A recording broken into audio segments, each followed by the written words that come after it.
So, hello guys. In this reels guys, pag-uusapan natin ang about kay Jazz. So, ano yung mas prefer namin guys na lingwahe na kanyang matututunan? Just So guys, move natin. for us guys, gusto ko matuto siya ng Tagalog din.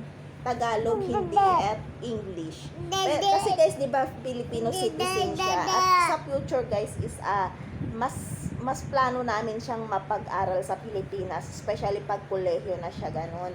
So, in future yan. So, kailangan dapat matuto siya ng Tagalog. Kaya, madalas guys, kinakausap ko siya ng Tagalog at English. So, sila mother-in-law, father-in-law, mister. That's bad, di ba? I told you. Just, see, tita's gonna see you. Sila mother-in-law at father-in-law ko guys is madalas kausapin siya syempre hindi.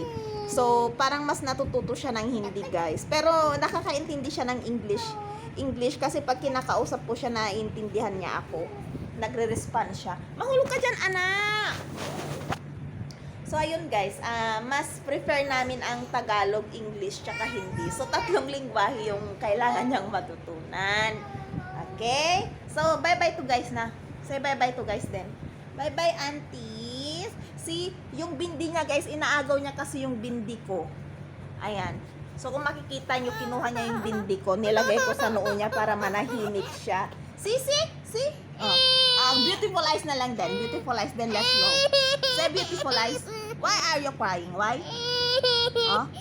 Anong gusto? Anong gusto? Say what you want. Say what you want. Say what you want. See your bindi. Just a bindi. Ala ka, Daddy G. Just took Mama bindi, Daddy G. So, ang lusog ni Jazz, guys, no? So, thank God. Kasi hindi siya pumayat, guys, nung dumating kami dito sa India. Kahit wala siyang vitamins. Breastfeeding kasi ako, guys. So, yung nutrients, napakaganda kasi ang breastfeeding guys, no? Iba talaga ang lusog ng breastfeeding sa formula, sa totoo lang. Iba yung siksik ng ng lusog nila pagka breastfeeding, no? Say na gulo, say na. Say what's that? Say na, what's that? What's that? Move.